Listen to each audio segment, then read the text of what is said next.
So Alberta's hospitals are running at 102% capacity, which is kind of like saying your car's gas tank is holding more fuel than physically possible. Impressive in theory, absolutely terrifying in practice. And where's the Alberta legislature? On vacation. That's right, they're not even scheduled to meet for another 5 weeks while emergency rooms are literally bursting at the seams like an overstuffed suitcase that you're trying to sit on to get the zipper closed. But here's where it gets spicy. Opposition leader Naheed Nenshi just stood up and basically said, "Hey Danielle Smith, maybe we should, I don't know, do our jobs." Wild concept, I know. Welcome back to Canadian Insights, I'm your host, and today we're diving into why Alberta's healthcare system is performing math that shouldn't exist, why a man died waiting 8 hours in an ER, and why the solution apparently involves pretending everything's fine until the regularly scheduled legislative session. Spoiler alert, it's not fine. Nothing about this is fine. Let's get into it. Here's what's actually happening on the ground in Alberta right now. Hospitals are operating at 102% capacity. Let me say that again slower for the people in the back. 102%. That's not a capacity. That's a catastrophe with a percentage sign slapped on it.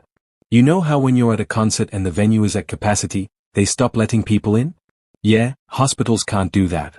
They can't just put up a velvet rope and tell someone having a heart attack, "Sorry, we're full, try the venue down the street."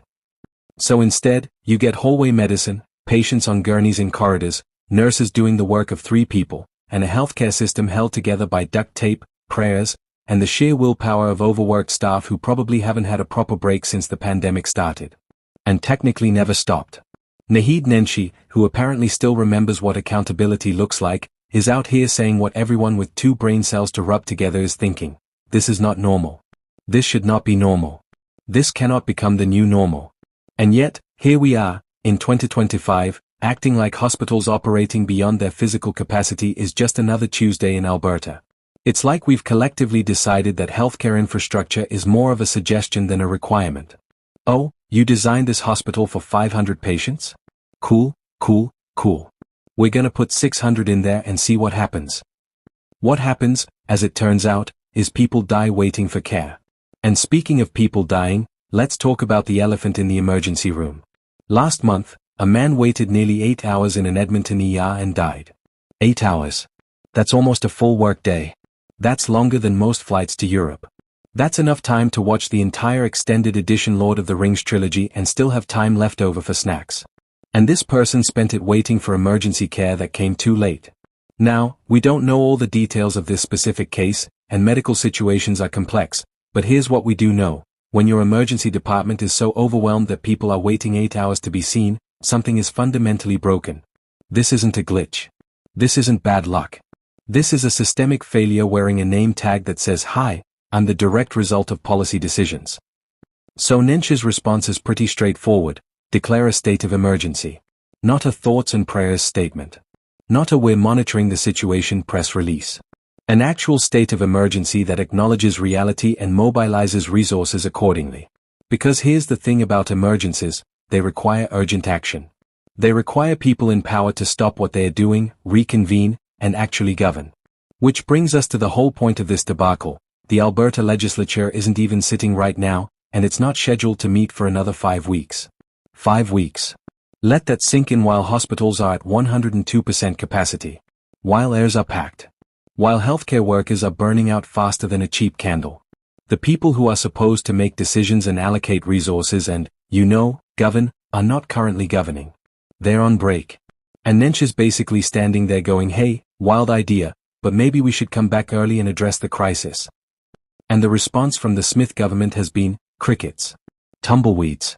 The political equivalent of reading a text and not responding. Now, Danielle Smith's government has been pretty consistent in their approach to healthcare, and by consistent, I mean consistently restructuring it into something unrecognizable. Nenshi specifically called out the need to restore a centralized command structure that he says was broken during a massive healthcare system restructuring. And oh boy, was there restructuring. They basically took Alberta's healthcare system, which wasn't perfect but at least existed as a coherent entity, and decided to play Jenga with it. They pulled out pieces, moved things around, created new administrative bodies, and seemed genuinely surprised when the whole tower started wobbling. The previous system had Alberta Health Services as a centralized body overseeing healthcare delivery across the province. Was it perfect? Absolutely not. Did it have problems? Sure. But it was centralized, which meant when something went wrong, there was a clear chain of command and accountability. The restructuring that Smith's government pushed through essentially broke that apart, creating multiple entities and diffusing responsibility across so many different bodies that now when something goes wrong, everyone can point fingers at everyone else. It's organizational chaos masquerading as efficiency, and the people paying the price are Albertans trying to access healthcare. Nenshi wants to restore that centralized structure because, shockingly, during a crisis, you actually need clear leadership and coordinated responses. You need someone who can say, here's the problem, here are the resources, here's the plan, make it happen. What you don't need is a fragmented system where different entities are all doing their own thing while hospitals literally run out of space for patients. It's like trying to coordinate a fire brigade where every firefighter reports to a different chief and nobody's quite sure who's supposed to bring the water. Spoiler alert, the building burns down while everyone argues about jurisdiction. But here's where the political theater gets really interesting. Smith's government has the power to reconvene the legislature early. It's not some impossible feat requiring constitutional amendments and ancient rituals. They could literally just call everyone back. Schedule an emergency session. Address the crisis. Make decisions. Allocate funding. Do the actual job they were elected to do. But that would require admitting that there's a crisis serious enough to interrupt the legislative schedule, and admitting there's a crisis means admitting that maybe, just maybe, some of their policy decisions contributed to this mess. Because let's be real about what's happening here. This hospital overcrowding isn't a surprise meteor strike. It's not an unforeseeable natural disaster. It's the predictable outcome of years of underfunding, understaffing, and poor planning. You can't cut healthcare budgets, restructure the entire system, lose healthcare workers to burnout and better opportunities elsewhere, and then act shocked when hospitals can't keep up with demand. That's like canceling your car insurance, skipping all the maintenance, driving on bald tires through a snowstorm, and then being surprised when something goes wrong. The warning signs were neon. They were practically doing a choreographed dance routine spelling out crisis incoming. And the thing is, this isn't just an Alberta problem, although Alberta's definitely winning the most obviously broken award right now. Healthcare systems across Canada are struggling. But most provinces aren't currently operating at 102% capacity while their governments are too busy to reconvene and address it. Most provinces haven't recently restructured their entire healthcare system in the middle of ongoing crises. Alberta's got a special kind of dysfunction happening right now, and it deserves special attention. Nenshi's call to action is pretty simple. Reconvene the legislature, declare a state of emergency, restore centralized command, and actually manage this crisis. These aren't radical demands. He's not asking for the moon. He's asking for basic governance during a healthcare emergency. And the fact that this is somehow controversial or that the government hasn't immediately said yes, absolutely, let's do that tells you everything you need to know about priorities here. Because here's what should happen in a functional democracy when hospitals are operating beyond capacity and people are dying in emergency room waiting areas. The government springs into action. They treat it like the emergency it is. They mobilize resources. They make tough decisions. They show leadership. What shouldn't happen is legislative vacation taking priority over a healthcare crisis. What shouldn't happen is political optics mattering more than patient outcomes. What shouldn't happen is exactly what's happening right now in Alberta. The human cost of this is impossible to ignore.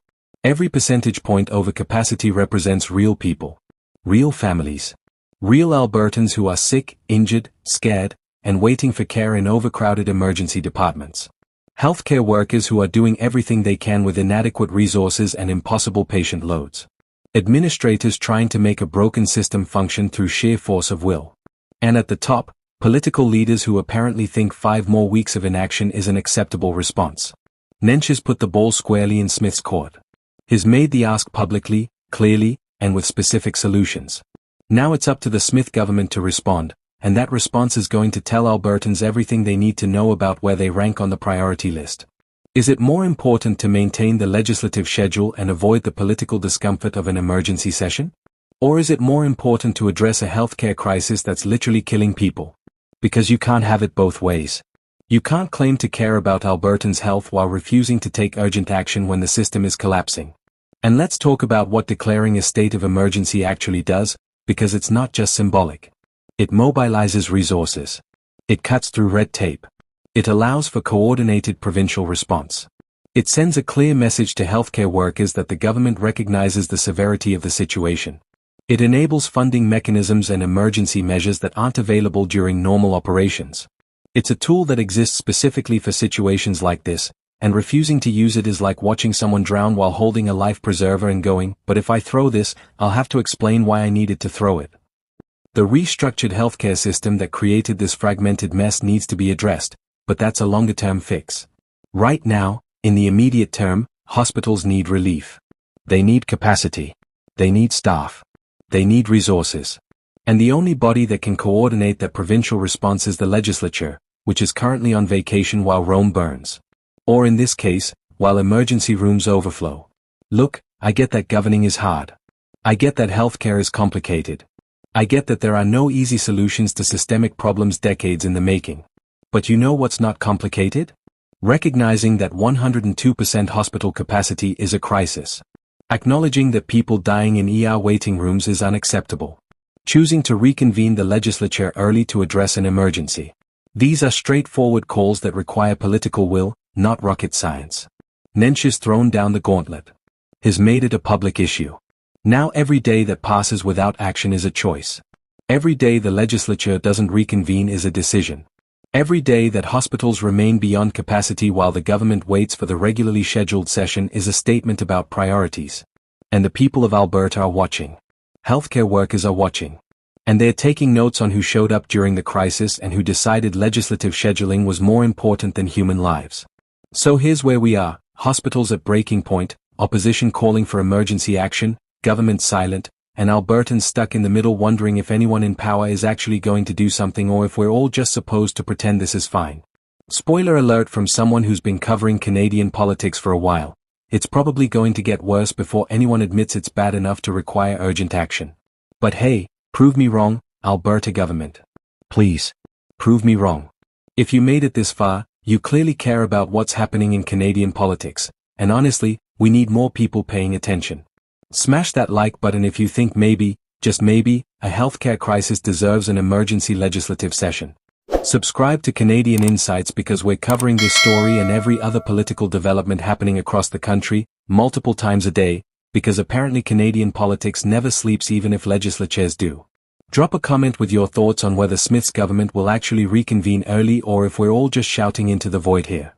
And check out our other videos for more coverage on healthcare policy, provincial politics, and all the other chaos keeping Canada interesting. Thanks for watching, stay informed, stay engaged, and I'll catch you in the next one where we'll probably be discussing why this situation somehow got even worse.